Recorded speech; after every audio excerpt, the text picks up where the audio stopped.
Ladies and gentlemen, welcome back for another episode of In the Eyes of Truth. Back with us is Professor Seyed Marandi, straight from the front lines of the American aggression. Um, I'm going to read a truth social. Well, there's not much truth in it, but it's kind of social, from Trump that he put out, I guess, yesterday, sometime, I guess, while we were sleeping. Please let this statement serve to represent, until further notice, that from this point forth, any and all damages done to ships, cargo, anything related thereto, will be paid by Iranian money the United States has in its possession and controls. These damages may be very substantial, but nevertheless, this is fair and equitable thing to do. Thank you for your attention to this matter, Trump. So they're going to be stealing Iranian money. Hello, dear friends. Just want to remind you, if you like this video or you like what you hear, click like, subscribe if you haven't subscribed yet. Send it to your friends. Let's grow this channel. Maybe we can finally hit it up to 100,000. That'd be a good round number for the summer. So let me know, leave some comments, and give a thumbs up. So look forward to seeing you in the next video. Cheers. Well, they've already stolen it. They've already stolen it, and they have never had any intention of giving it back. And the MOU proved that, and the Iranians knew it from the beginning. But what the Iranians were seeking back then was to use the MOU as a for breathing space, so that they could quickly export some tens of millions of barrels of oil that were stuck in the tankers in the Persian Gulf and to import key supplies because ultimately the siege was going to be reimposed. And they were right.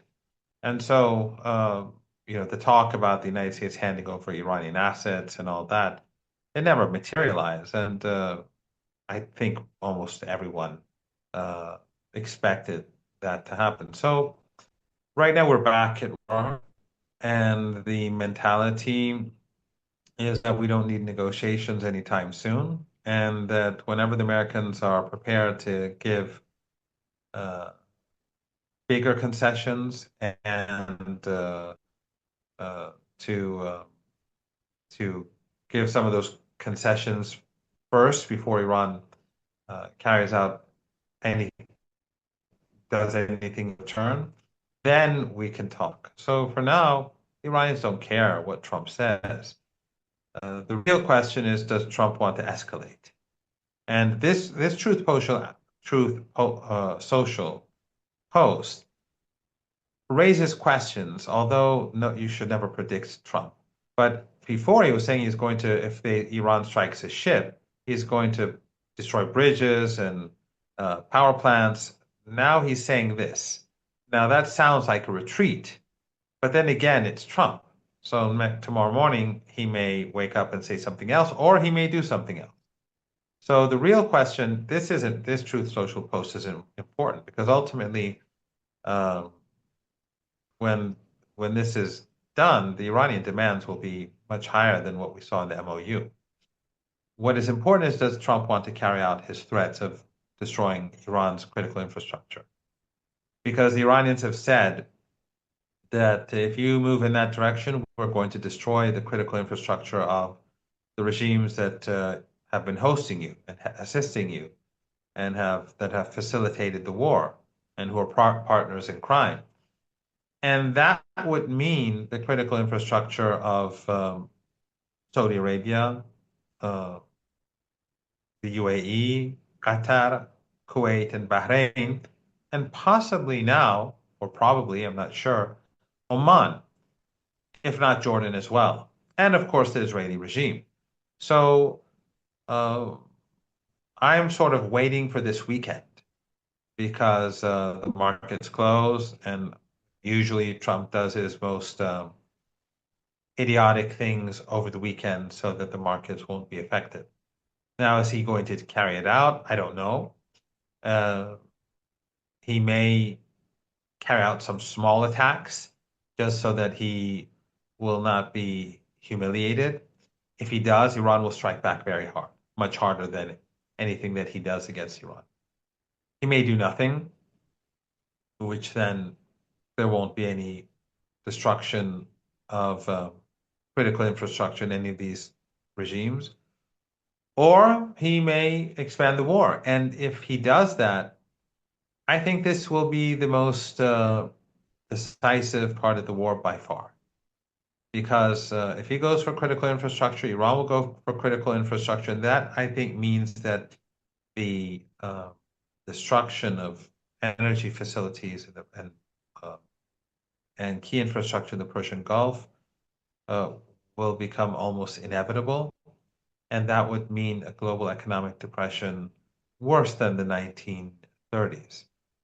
Um, the if you know we're in late July and the very hot season in the Persian Gulf region continues for another couple of months.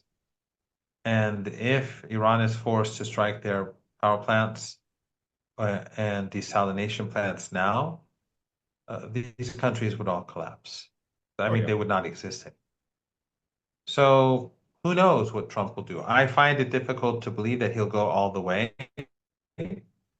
I tend to believe that he'll try something small, and then Iran will hit back hard, and he'll pretend nothing happened. That I mean, that's a sane way forward. I shouldn't say that that's what I tend to believe, because it with Trump, you shouldn't believe it. You shouldn't be believe any. You shouldn't think of any scenario being the probable scenario. Right. But in any case, what we can say for certain is that the trajectory for the world is downhill. But the question is he going to send the world economy off of a cliff, or is it going to be a gradual fall until he decides to change course, whatever that may mean? Well, the Saudis are now in a pissing match with Yemen when they try to assassinate the Houthi leadership. Um, and the Houthis can very easily close down the Red Sea ports. So that would quite literally cut off another 5 million barrels off the world market, much of which is, by the way, heading to the European Union. So at this point, how is this not going to be a crash, no matter what Trump does? It's been 4 months of Well, even the oil that got out was a fraction of what normally got out. almost nothing gets out of the Persian Gulf anymore, and the Mhm. Red Sea is shut too. I mean, the Ansar Allah, the Yemeni armed forces, or the Houthis, as they say in the West, they've struck two ships, and they're not allowing other ships to pass through the strait. And now Brent crude, I think, is at $100, and that's of course paper on the spot market. I think Right. it must be like between 140 and $150. So, uh, and this is going to continue because every day that goes by, the shortages grow. And it's not just, of course, crude. That's what's in the headlines. Uh, it's everything, Oh yeah. everything that's produced. Uh, the petrochemicals, helium, uh, fertilizer. All the different Aluminum. things that Yeah. and aluminum too, but many other things, many other things. You know what petrochemical plants do? They make all sorts of things. So Oh yes. the crisis will grow. And Trump once said when he signed the deal, when they were attacking him, saying that the MOU was a capitulation to Iran, he said, "We only have 4 more weeks of reserves." Well, I would imagine now, based on his numbers, we probably have a couple of weeks of reserve. Now, his statements are never very accurate, and he lies out of self-interest all the time. Maybe it's 6 weeks, maybe it's 5 weeks, maybe it's 3 weeks, but whatever, it doesn't really matter. Uh, with the Strait of Hormuz shut and the Bab al-Mandab shut too, then the crisis is going to grow very rapidly. Absolutely. And interesting enough, they're also trying to their damnedest to get Russia off the market. Which, by the way, the U.S. imports, and most Americans don't seem to realize this because they've bought in this line, U.S. is self-sufficient. U.S. imports 8.6 million barrels of crude and petroleum products per day. That's one of Yeah, the but biggest it's importers in the even more world. than that. It's even more than that, I think. I mean, uh, true, they import huge quantities of oil, but okay, so what? Let's say they don't. Let's say they are energy sufficient. Who's going to make the money? I mean, the price when the price goes through the roof, is it the American people who are going to have each their own share of the wealth? Of Yeah. course not. They're the ones who are going to pay at the pump. They're the ones who are going to pay higher electricity bills. It's just a few billionaires, uh, who control the energy companies, the oil companies, who are going to be making huge amounts of money. Of course, until the system collapses, because at some point, the system will collapse. And when oil and energy reaches a certain place, the global economy can't continue. Factories will begin to shut down. Businesses will shut down.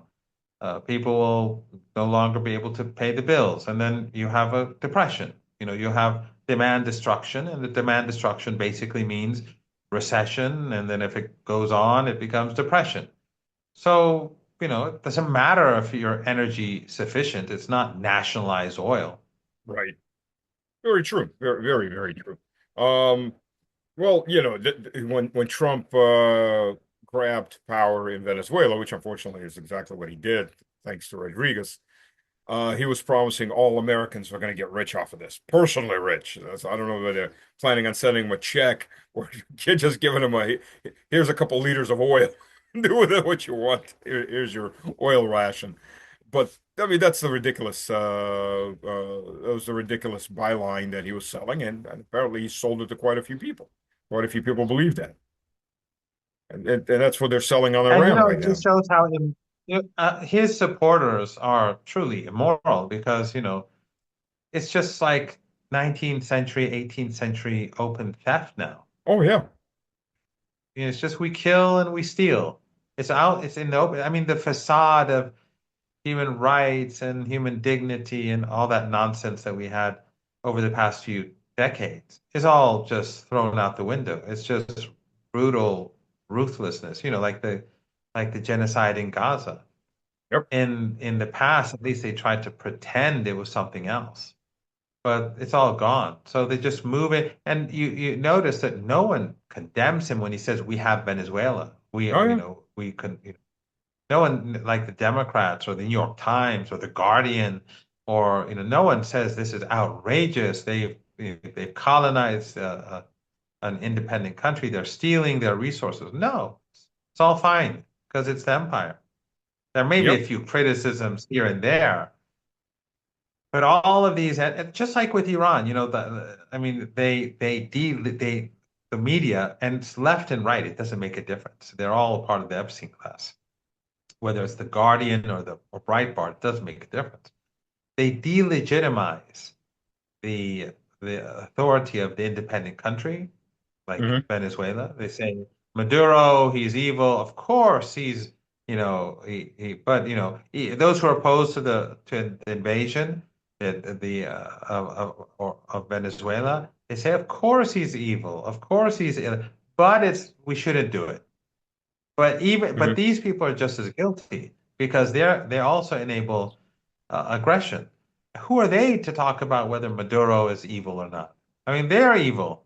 They're the ones who are evil, who are allowing their own governments to invade country after country, to rape and pillage and plunder across the world. So the whole political establishment, regardless of what their positions are on a particular issue, they're all in it together. They're yeah, all a part of the same, broader ideology and uh,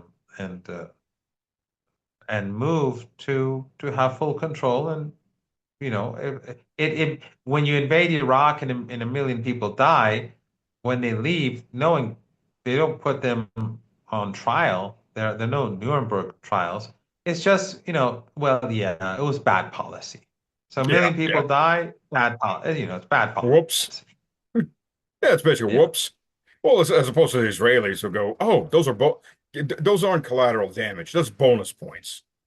Oh, yes. I mean, Israel is something else altogether. The Israeli regime, they take pleasure in killing kids, and they're doing it every single day as we speak. And it's not even being reflected in the Western media. hmm. Every day they're killing, every single day in Gaza.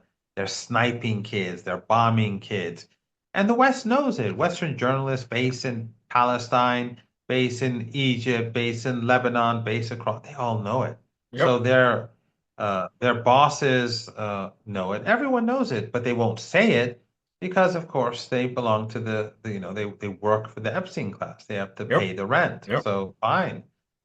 There's absolutely no morality in the West when it comes to the elites. And the elites go all the way down to the journalists, to the academics at university who are too cowardly to say anything for because they could even lose their tenure.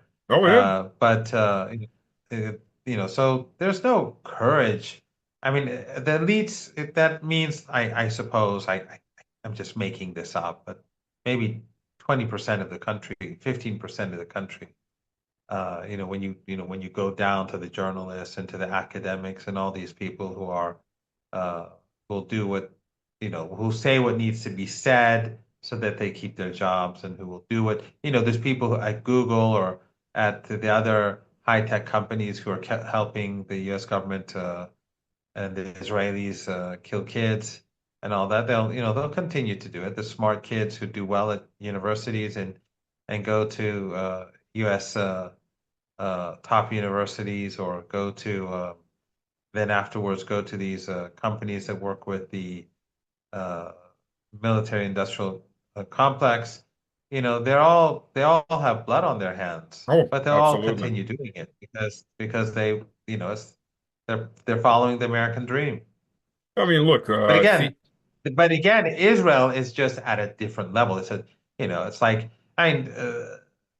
at least the Nazis they didn't do it in front of the cameras. Perhaps if they well, were doing they it today, photographed they quite a would bit have. of it themselves.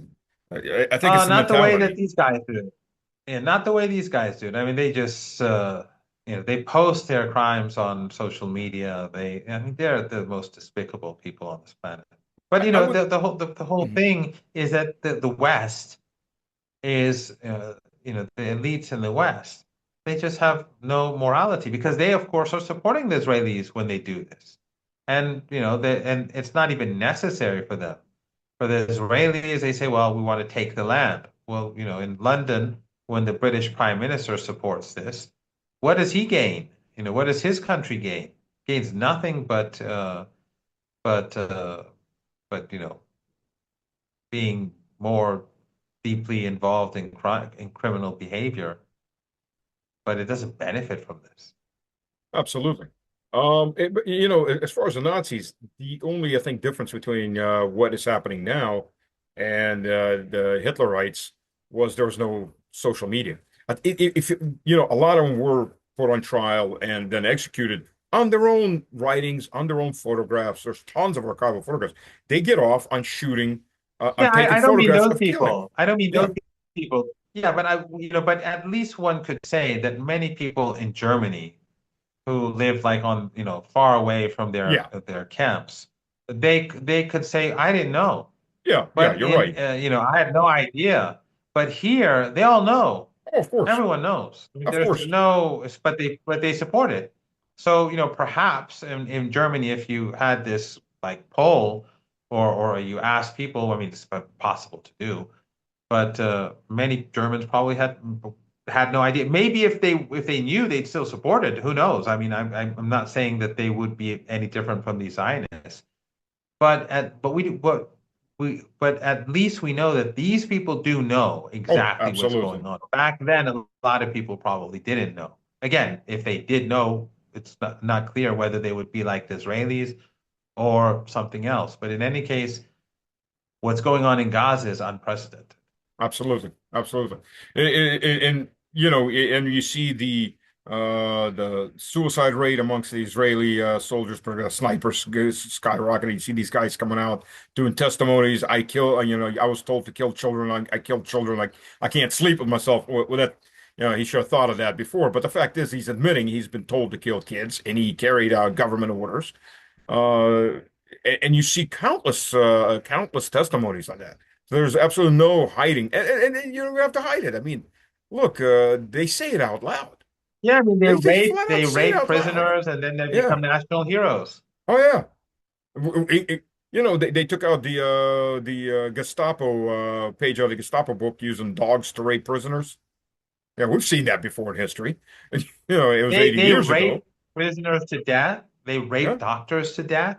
And then, I mean, like, how many sanctions have been imposed on Israel?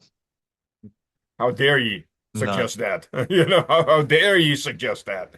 Oh, it's exactly well the same thing. Look, what's happening? What happened in Abu Ghraib in Iraq?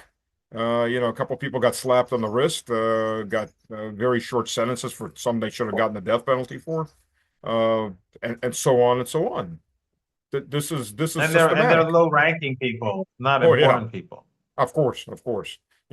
Privates and specialists. I don't think any sergeants even got that far. But yeah, absolutely. And it was written off. And talking about was considered. Oh, you're putting soldiers in danger. Yeah, the guy you're putting the guys that are committing And the have no war crimes doubt in that danger. what was going on in Abu Ghraib was condoned by very high up, Yep, but only when it came out did they feel. And many of the photos, the worst photos, we will never see them. The worst absolutely. photos were prevented from being published, so we'll never see those. Uh, but and one of the people in Abu Ghraib was an Iranian. I don't know if you know that. You know No. the guy who the I think who the dog is attacking, and he's like he has a uh, um he's like in great fear. Yeah, yeah, I don't know if you recall that yeah. picture. I do There recall are a that couple of picture. iconic. Yeah, there's some. That's him. He was a young Iranian who went to Iraq for pilgrimage, and he was standing up in front of. They picked him up, took him to Abu Ghraib, and he was on Iranian TV a couple of years ago, and he was telling about his experiences there, and it was like unbelievable. But they all knew this. I mean, the American, you can be sure that generals were saying, "Yeah, do it," and then when it comes out, they go and take these couple of stupid privates and others, and embarrass them, humiliate them, and then move on and probably move up in rank as well. Oh yeah. One of them became a director of the CIA. I cannot remember her name right now. She was an officer, a lieutenant. Yeah, I know who you mean. Yeah. Yeah, and they have a nickname for her too. Yeah, she was the head of like I think in Thailand, like they had this uh, black prison or something, an unknown prison where they torture people, and she was like in charge of that. Yep. I'm I, I'm not quite sure right now about her background, but yeah, I know who you mean. Yeah. Yeah. So talk about moving up. Oh, it's the same thing as when they shot down the Iranian passenger liner. Uh, nobody got Of nobody course, got punished for that. They got Vincent. promoted. They got promoted and they got medals. Yep. And I'm telling you, I remember The USS Vincent. yeah, the Vincent. Uh, I was uh, I was in the U.S. at that time. I remember the U.S. media were trying to portray it as there were no bodies there were no people there, and the Iranians are throwing dead bodies in the water to make it look like there were people in that plane. I mean, the ludicrousness of the claims, but that's what they were selling to the audience. That's what they were selling to the people. Well, that's what they do today. That's exactly what they do today. I mean, when you look at their coverage of the war, the Iranians have been at war with us for 47 years. The Iranians, they're terrorists. They're terrorizing Americans across the world. I mean, like where exactly? When? Like have Americans been terrorized by the Iranians? So, like where are these Americans who are living in fear? But they just repeat it all the time. And the more ignorant or the cultists, the MAGA cultists, they'll just lap it up. My dear friend Saeed, don't confuse the issue with facts. You know, Yeah, you may force the peasants to that, start thinking for themselves. That would be bad. yeah, Uh, facts cause confusion. yes, yes, facts do cause confusion. Wait, wait a minute, wait a minute. Yeah, but that's and they're also playing. First of all, we know there's a hell of a lot more casualties on the U.S. side than 18 that they officially declared. Now they're Of even trying to move course. four of those 18 off because of technicalities. Uh, I've heard numbers up to 1,000 people have been killed. 1,000 on the Large U.S. side. numbers have been killed, especially in Kuwait. A lot Mhm. of people have been killed in Kuwait, but also in Jordan. Uh, in Bahrain too, but in Kuwait, the numbers are particularly high. Yeah, well, we saw in Jordan the Iranian strikes and the firestorm that came across those trailers in which they were living. Which, by the way, is amazing to me that they still have not built bunkers. Just out of survival instinct, you'd think they'd build bunkers. They Well, still it's, haven't done that. but the reason for that is that they always think that, well, this won't last long. We'll defeat these the hordes. They're backward. So this war was supposed to end in 2 days, and then okay, well, maybe 2 weeks. Okay, maybe 2 months.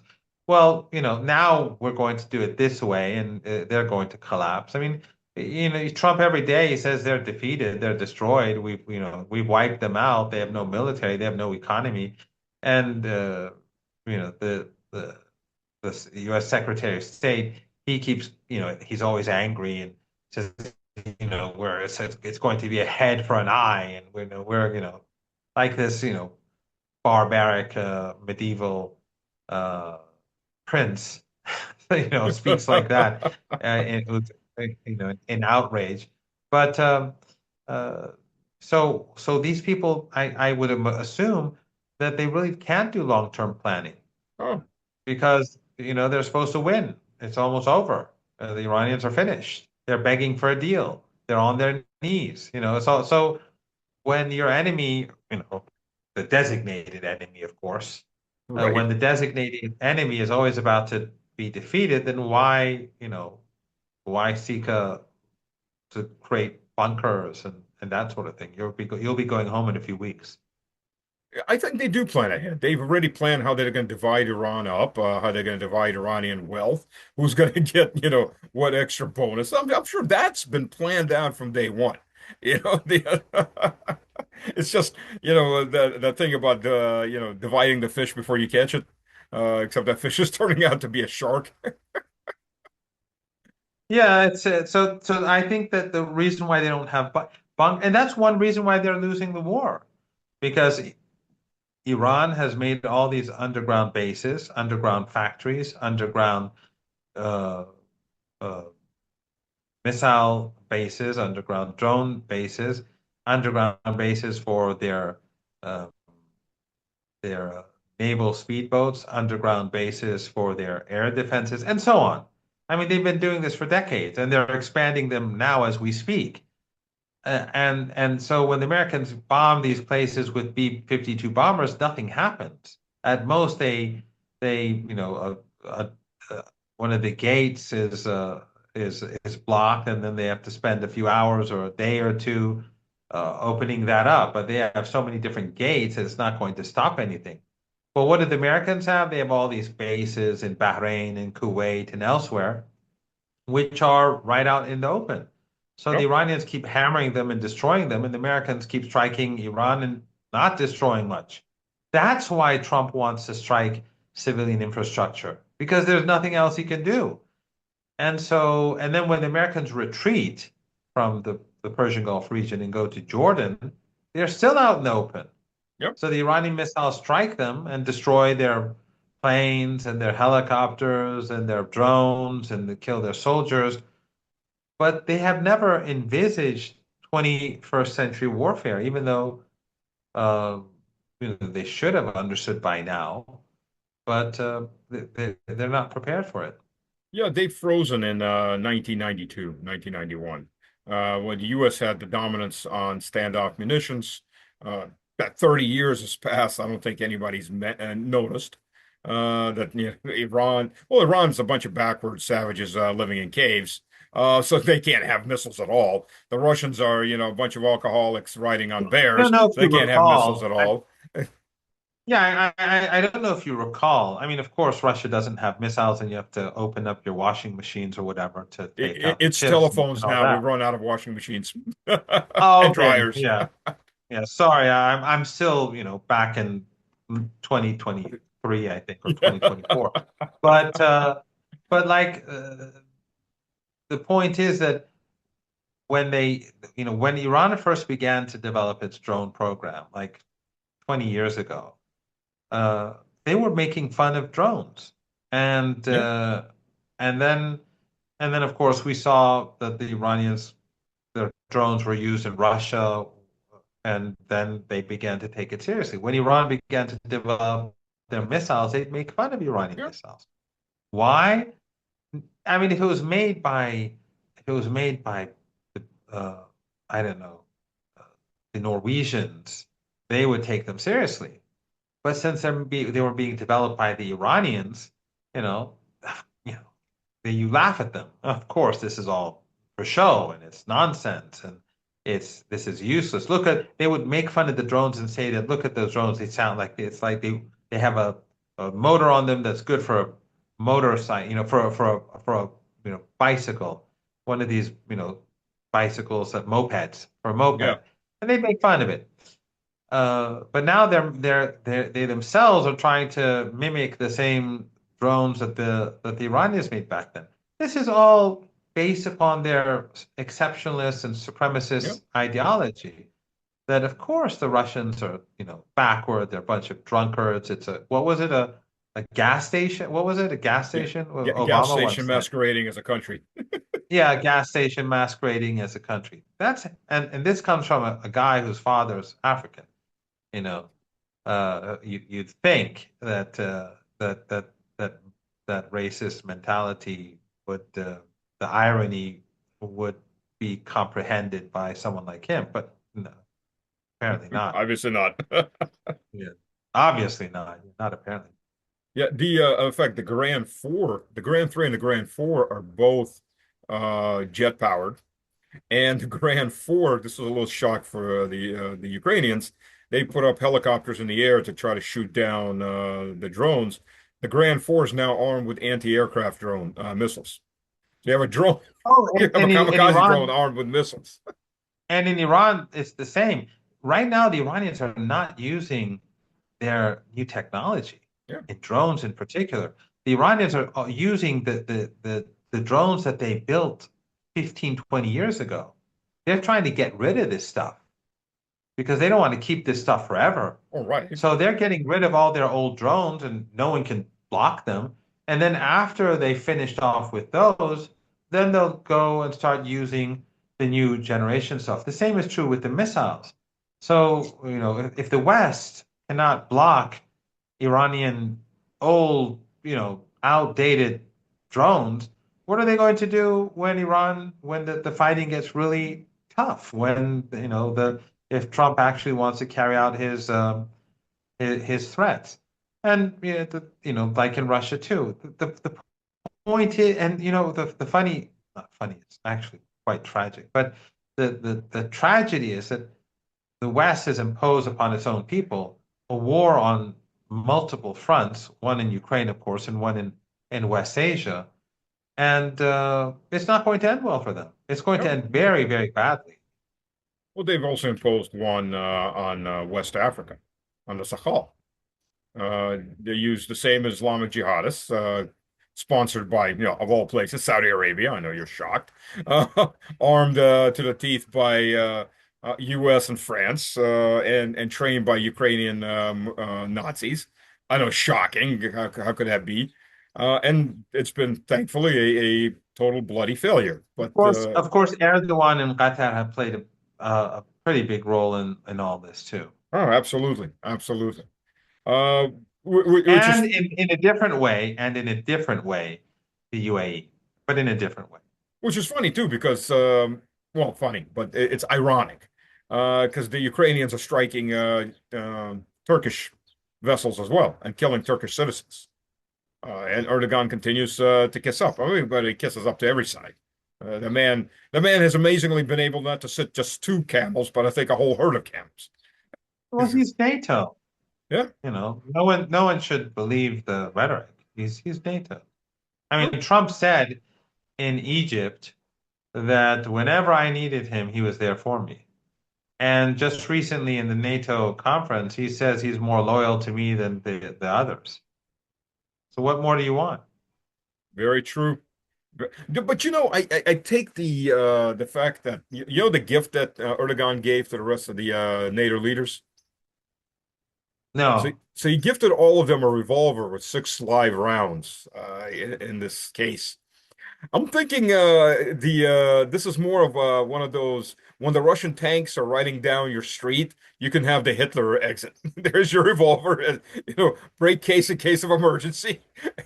Don't get caught, don't get taken prisoner. Go ahead. Yeah, so I think that was like the only thing he forgot is to put a little capsule of cyanide in there too. I mean, it's so pathetic that at a time when the empire is in such trouble, all these countries that are so bound to the empire, whose people hate the empire, Yeah. their regimes just cling on. They just Oh yeah. cling to them. No, They there are continue videos that clinging. came out, Jordanians celebrating and laughing as Iranian missiles are striking American bases. But we've seen the same videos in Bahrain. We've seen the same videos in Kuwait. And in fact, Kuwaitis are, from what I understand, there's riots going on in Kuwait City for the last 2 days. And if you, and in Kuwait or the Emirates, they'll get arrested immediately. Yeah. And Bahrain So, but and because Saudi Arabia well, and yeah, yeah. But yeah, all these countries are artificial entities. I mean, they're all British created, straight line bordered, artificial Well, look, family enterprises. let's say that Trump moves towards escalation. Yemen, let's say it enters the war. The resistance in Iraq, they are between 100 to 200,000 people, and they're very well armed. They get involved. So let's compare. I mean, who's going to stand up against Yemen and the Iraqi resistance? Is it going to be Qatar? Like how? I mean, the whole population, the citizens of Qatar are like 350,000 people. Who are they going to? Who's going to do the fighting? Oh, Or the Emirates? it's going to be all the influencers and bloggers in Dubai. They're going to take their computers, they're going to march, with their laptops to fight for Dubai. Exactly. So, the Americans, I mean, if Trump goes in that direction, this region is just going to the map will change. When you say artificial entities, if Trump pushes this too far, the map of the region will change. Probably Kuwait will belong to Iraq again. Yep, And there are definitely. lots of Iranians and Bahrainis who say Bahrain should come back to Iran. So, and Yemen will probably take its provinces in Saudi Arabia, the free provinces of the Saudis. I mean, many things can happen depending on how things play out. But it'll be catastrophic for the world. I mean, no Oh, doubt about it. If Trump pushes in that direction already, I think if at the current rate, there's going to be a deep recession, if not ultimately a depression. But if he escalates, then I think it's going to go downhill far faster. If he really escalates, then we just go off a cliff. The well, world goes off. there is still this point that between Russia and China and several other countries, I think any of this that Trump is doing is actually only going to accelerate BRICS. Decoupling from the U.S., decoupling from its vassal states, just in order to survive. Circle the wagons, but circle the wagons away from the Americans with that part of the world that can supply itself. Uh, Well, I agree, but the American, this the colonization of the mind is something that still exists, and many people yes. still, as the empire is falling, they're still bound to the West, Oh, you're and we right. see You're that right. in our region, but also, I mean, look at Latin America. In Latin America, it's very interesting. Most people, according to polls, hate Israel. but they voted and supported uh, groups bound to the Israeli regime. Oh, I mean, well, the amount of propaganda being put out by the oligarchy and across Latin America is has had its impact. So people are easily influenced. I think in our part of the world, that's going to that model will fall apart, but it's I don't think it's the same everywhere. yeah. Well, I think a lot of people in Argentina have buyer's regret for Milei. Uh, and what he's done to I mean, to trying to save the country, he's as high as inflation was before. It's tripled in the last what 2.5 years. It's an incredible And way to also, demolish. his policies have made Argentina very unpopular. I mean, I've never seen people show so much contempt for a football team before. I mean, Oh yeah, Argentina in the past was popular. I mean, people say they play dirty. I'm not a football person, so I can't say. I don't follow sports in general, and it's not that it's a uh, bad thing or a good thing. It's just I don't. I don't either. I don't But have time for but it. I don't recall ever seeing people talking all the time about how they play dirty. And Messi used to be someone who had lots of supporters. But now everyone, that I see or I see online, everyone's attacking Argentina. And I think a lot of this, if not most of this, has to do with uh, uh, Messi and Netanyahu and Argentina and Israel.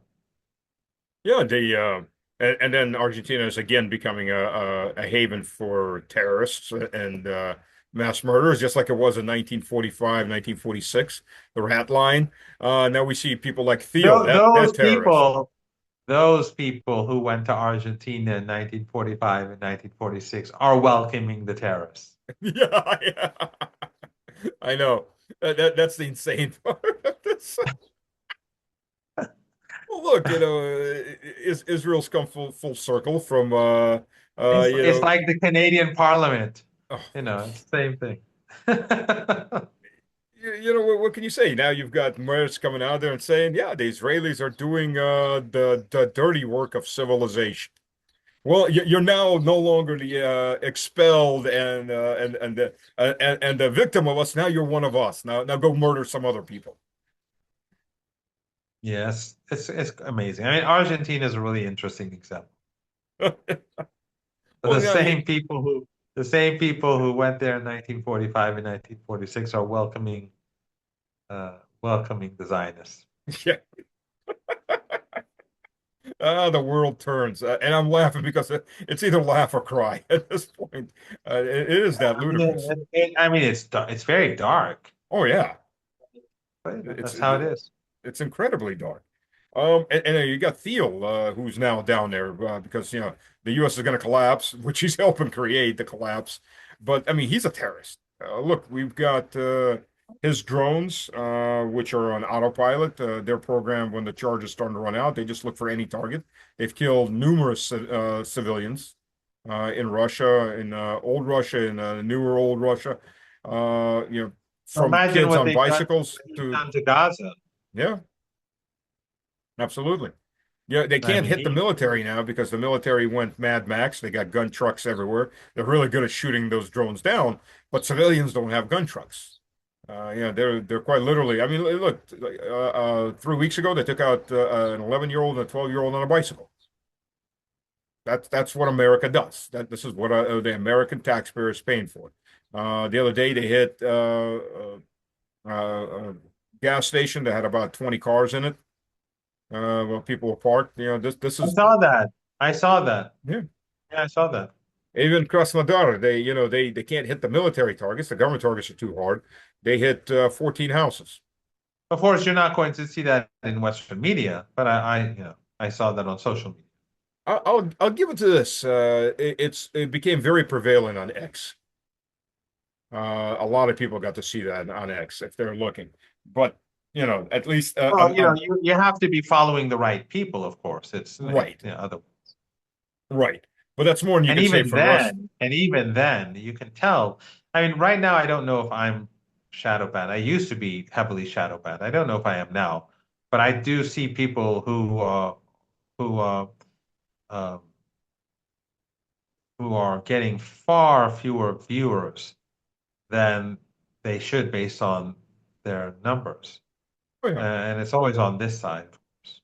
Oh yeah. I'm one of them, and I've seen it.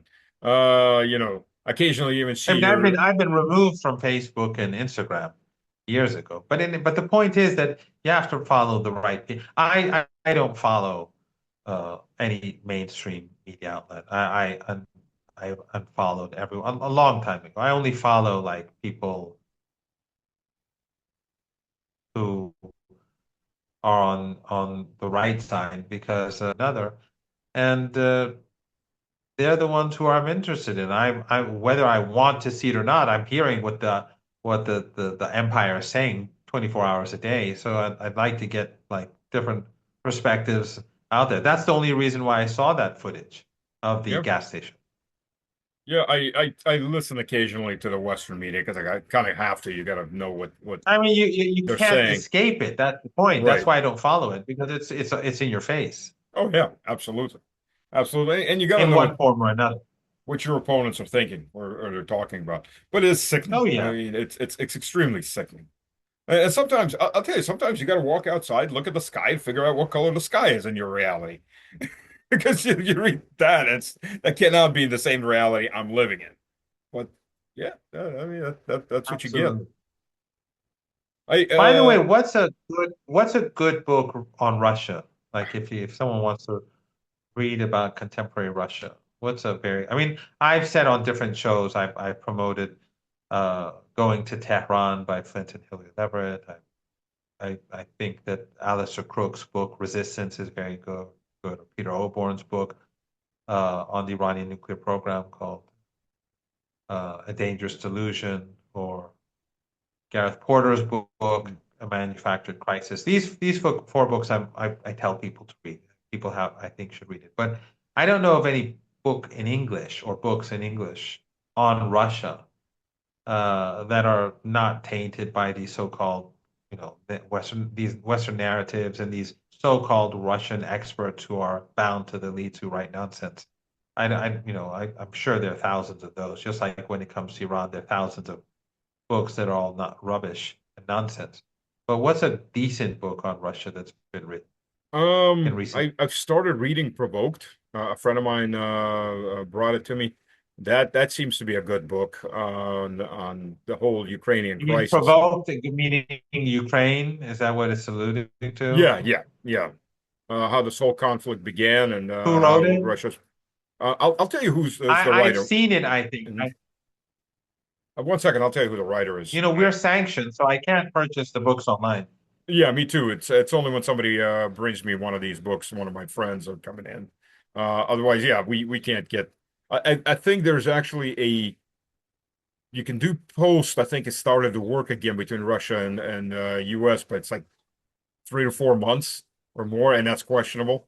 It used to be about a week and a half. So yeah, any of these kinds of books, they're pretty hard to get. Any books. Provoked. Okay. Yeah. As far as Russia itself, I'll see if I can find it. modern books, I don't know. From the Western side, I mean, everything's pretty tainted.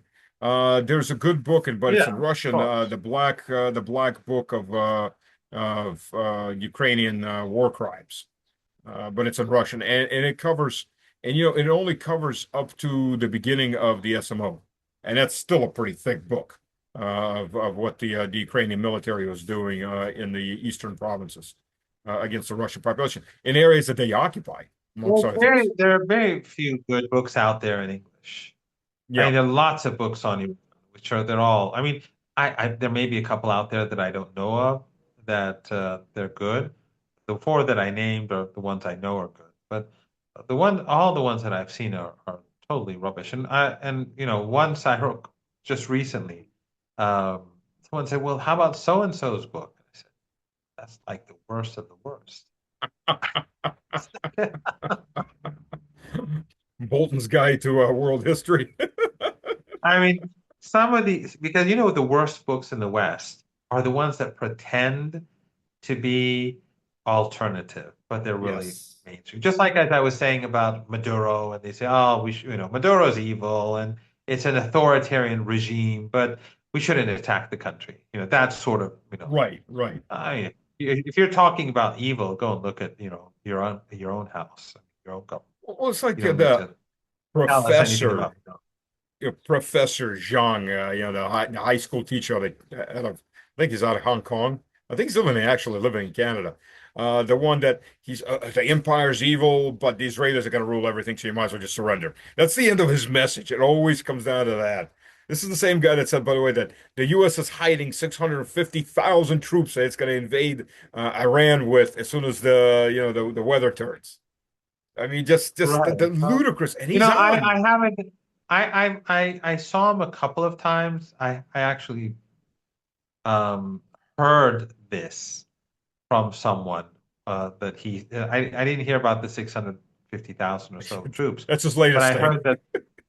heard that he said, I think on Nima's show, that I didn't see it myself, that that this is going to happen or something like that, because uh Larry Johnson was doing a show on Nima, and I saw like the first 20 minutes of it where he was basically critiquing this person. I don't Yeah. know him. I was invited a couple of times to do a show with him, and I think it was Nico asked me to do a show Mhm. with him a couple of times. It didn't happen.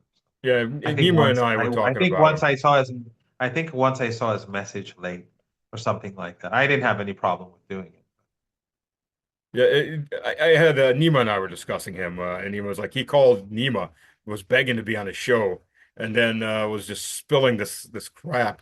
I listened to him fully once, and I'm sitting there like, and this was his collapse theories. I'm like, first of all, he didn't create these. There's a lot of different theories that he's kind of pulling in chunks and pieces of mishmash, and then I was like, yeah, I'm not quite so sure, this how up and up and this guy is.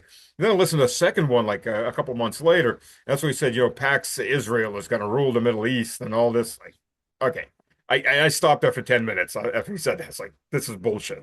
I Pardon my haven't French. seen him much. I personally can't comment on him. Mhm. I just saw him, I think, once or twice before all this, like when he was first becoming popular. He did a couple of shows, which it sounded reasonable to me. And then I think he began saying these things about, which I haven't heard myself. But yeah, but then Larry was heavily critiquing him. And that's when I found out that he'd said like this was. Yeah, I listened when I heard the 650. I listened to what he was saying, and yes, they're somewhere in the Well, I mean, like, mountains. where do you hide 650,000 people? Well, to begin with, 650,000 combat troops. So you'd have to have another 2 million, 1.5 million support troops. Now, where do you Yeah. hide that in today's modern age? How do you support that? And that's 650,000 is more than the entire U.S. Army and Marine Corps combined. And it's everybody. Combat, truck drivers, finance guys. That's so when and he makes it all these shows, but he's like those books, like you were saying, because his message always comes back to uh you You know heard him say it yourself, or someone told you that no, he no, I says heard him saying 650,000? I heard him say it Oh, himself. Yeah, on yeah, one well, of the that's shows great. he was doing. Oh yeah, so he's like those books except on audio, because he's always come back, yeah, it's horrible, they're evil, but they're gonna win, so you might as well surrender. you know I'd Ah, prefer not to. yeah. For die on my feet with a rifle in my Yeah. hand and Anyway, I haven't seen his, I haven't seen his stuff, to be honest, and so it's unfair to me to comment. But I mean, since you heard it yourself, obviously that's not 650,000. It's just it's as you say, they don't even have those numbers. And let's say they did, they'd have to empty out all their 850 or so whatever bases they have across the world. They'd have to leave uh, uh, East Asia and their everything will have to be merged into CENTCOM yep. effectively. They'd have to leave Latin America, Africa, Asia, put everything here. I mean, that's just, and they don't even have those numbers. So yeah, it's not going to happen. I mean, the Americans may carry out a ground invasion. I'm not saying it won't happen, but if it is, it's like for a few islands and and the coast, which would be madness. They would lose because then the Iranian ground troops would come in, and they're all equipped with their own new technology. You know, their rockets and their drones, and I mean, the the Iranians they built all these underground bases for today. And so for them to imagine that the Iranian ground forces have not been prepared for today is another madness. So if the Americans invade, the Iranians will rip them to pieces. The Iranians would like them to take a few islands. I mean, okay? So let's say they take Hark Island. Who cares? I mean, there's no oil leaving the Persian Gulf, and so Hark Island right now is not exporting oil. So let's say they take this island. It's a flat piece of island. It's a flat piece of land. What are they going to do? They're just going to be targets for Iranians. They're going to be close to the Iranian shore. And some of the other islands are right beside the Iranian shore. So they can actually look, see these guys on the island. So what? But the invasion numbers that you'd have would be like what, 10,000 troops? I mean, because if they have 50,000 people in the region, 60,000, 70,000 people. Most of these people are like as you pointed out, the truck drivers. There are only a few thousand people who are going to be actually involved in the invasion itself. It's not sustainable. It's not doable, and it's going to fail. So if It's there not may be logistically some sort sustainable. of land invasion. Yeah. Yeah, and then at the same time, the price of oil is going to continue to go through the roof, and that's going to lead to economic collapse. And when the economy collapses, the bases are going to have to shut down. They're going to have to go home Yep. because you don't have the money anymore. Look. When the I mean, U.S. economy, it's sort of like the Soviet Union. I mean, the mismanagement, all that yeah, aside, yeah, when it collapses, right? When these republics start uh, moving away, then all these bases and so they have to go back to Russia yep. because they don't have the money to sustain it anymore. If you have an economic collapse anywhere, I mean the British Empire, why is it no longer an empire? Why did they? Because it was not sustainable. They just didn't have the money. So and if Trump keeps going down the road that he's chosen, possibly because it's Trump, he may choose a different route tomorrow morning, but if or today morning. But if he continues down this road Yep. and and it'll lead to economic collapse, he's not going to be able to continue to. He'll have to go home. Yep. Well, the I got a car driving by here. I don't know if you can hear it or not. Truck driving by. No, I Okay, it don't hear filters it. out. Uh, I'm not sure how much I'm heard and how much the truck's heard, but I think it does a good job of filtering. Well, at least you can say one thing. No matter how bad the collapse is in the U.S., the CIA will still get funded. The only organization in the U.S. that will always get funded until the government itself dies. Well, I mean, one of the places where the CIA makes lots of money and center for the CIA is Mhm. Dubai. And the drug money from Afghanistan always went through the Emirates. In African countries where they have upheaval and you have all these militias that are Mhm. funded by these people, the money of the illegal, uh, gold mines and the other mines where the West is plundering uh, the resources of Africa across the country. A lot of that money goes through Dubai. You know, that is going to fall apart too. Everything is Yep, falling apart. The whole yep, system is falling apart. And so for the CIA is also going to, it's not going to be, the world tomorrow is not going to be like the world today. Whether it's the military, the CIA, I think the United States, it's going to be a different world. And the milking of the Persian Gulf region, that's going to come to an end because There's not going to be all that much. There's not going to be any milk anymore. And as we speak, this is the damage being done to the U.S. economy just in the Persian Gulf is in the hundreds of billions of dollars Yeah, yeah. because the oil that they sell or the gas that they sell, a lot of that money goes to purchase stocks and Yep. bonds in the United States and in Western markets. Well, that money is not going there anymore, and these regimes will start needing to take back that some of that money. And I'm pretty sure the Americans won't let them do it. They'll only let them take back some of their money up to a point. Um, so this model is no longer going to function. I mean, what Trump has done to the United States is so catastrophic that it's impossible to really comprehend. But it's not as if it's not as if it's just Trump. I mean, it's the whole system. I mean, if it wasn't Trump, that whoever was the president would be doing the same thing, but perhaps not so quickly and foolishly. True, true. Yeah, we could be thankful for one thing about Trump. He's taken the mask off. He's Oh, I mean, he's shown absolutely. I the mean, face. yeah, no one believes anything that they say anymore. I mean, I can tell whenever I'm invited on. Oh, I mean, it used to be that I had to go online and I had to like tell the truth about Iran, and it would be like uh, eye-opening for some people.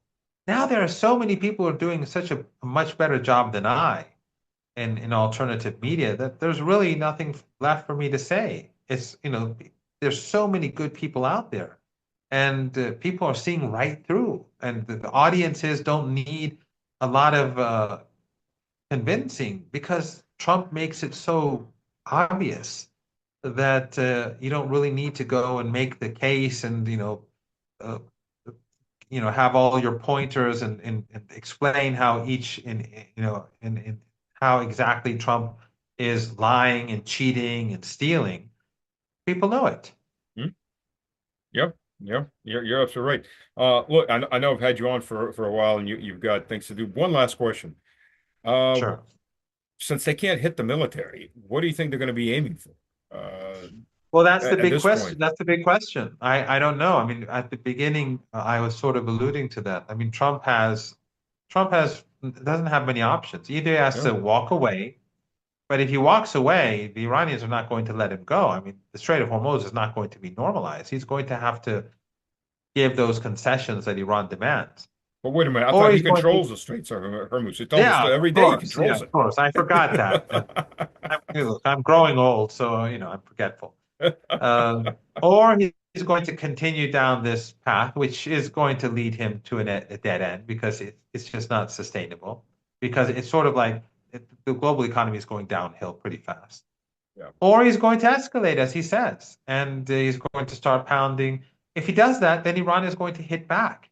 And then it's much easier for Iran to destroy the power plants in these countries than it is for him to destroy them in Iran. Why? Because in Iran, they're spread out across the country, like there are almost 100 of them. In these countries, they're right in front of Iran, right alongside the shore of the Persian Gulf. Everything's right in front of you, and they're huge. In Iran, they're much bigger than the Iran. The Iranians have them all over the place, but they're smaller. So you can easily destroy these with a few missiles and and, and drones and all these artificial countries, as you put it, they'd collapse. Even Saudi Arabia, it would collapse because, I mean, the pipelines mean nothing because all the resources are here. So if Iran destroyed, I mean, even if Yemen was not involved, if Iran destroyed the oil installations in front of it, there's nothing to go through the pipeline. Yep. The Absolutely. Absolutely. pipelines, all of all the resources are on this in the Persian Gulf region. So if Trump does this, then these regimes all will be destroyed because they're just a bunch of deserts. I mean, 1% of Iranians use desalination plants. In these countries, it's like between 99%, I mean, between 70% or 80% to 99%. And I can't imagine it being 77% because I don't know, I don't think any of them have that much, like 20% water resources. Maybe Oman does because it has some mountainous areas. I don't know, but in any case, they're utterly dependent on desalination plants. So, or they're of course Iran does not want to do this. Iran did not start the war. Iran did not escalate. Iran did not begin targeting critical infrastructure. But this is deterrence. If they continue down this road, these countries that are all complicit in the war, they will pay the price. And so tens of millions of people will leave, and these countries will no longer exist. And that will be the end of the global economy as we know it, because the markets will then collapse Yep. because they will know that the future that they've reached a dead end, Yep. and there will be panic, Absolutely. and that will Which amazes be me really bad. that this far in, the markets haven't panicked.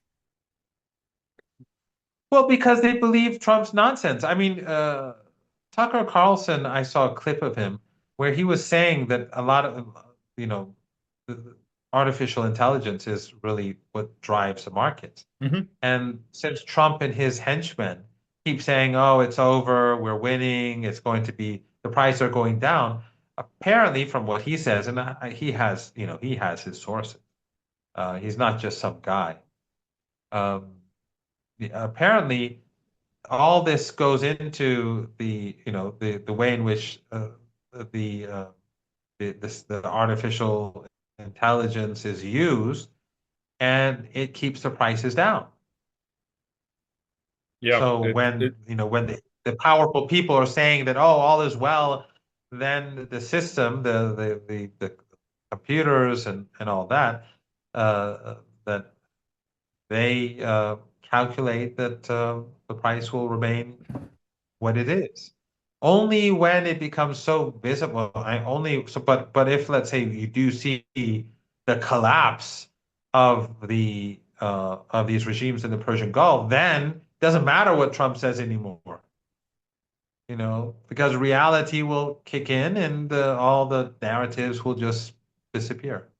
So basically, what you're saying is, Hopefully we won't go there. Hopefully we won't get there. I do not. I hate war.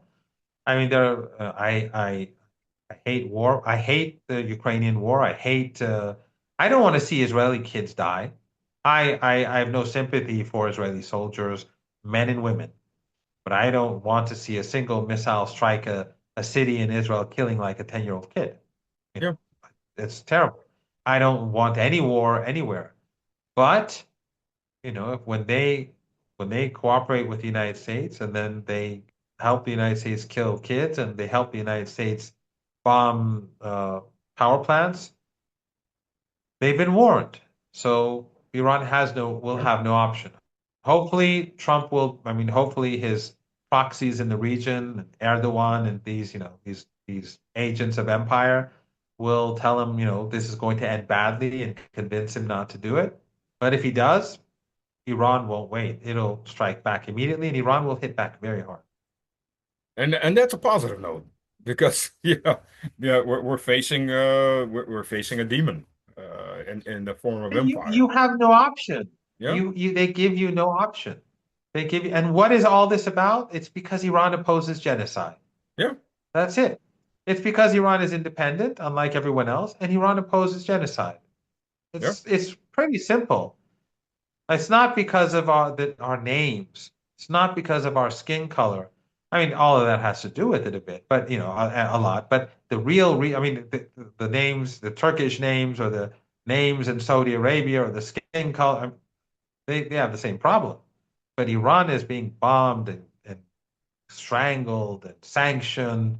I mean, it's amazing. The Americans carry out this war against Iran, that the British designate the Revolutionary Guards as a terrorist organization. It's like, just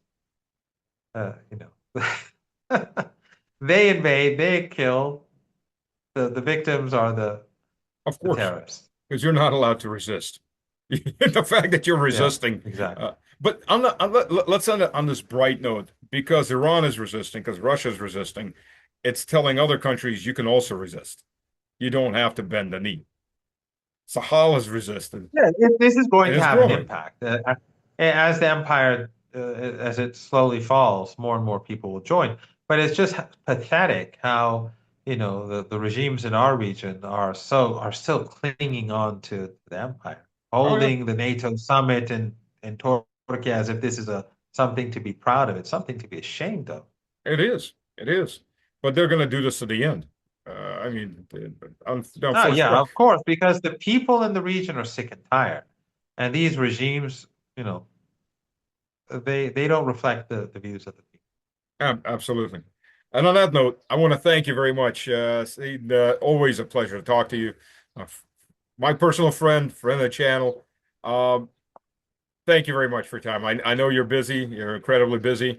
Oh, it's a Uh, great pleasure, and thank you very much for having me. And I hope to see you soon, either here or there. I very much hope to sometime around November, December time period, to come to Iran.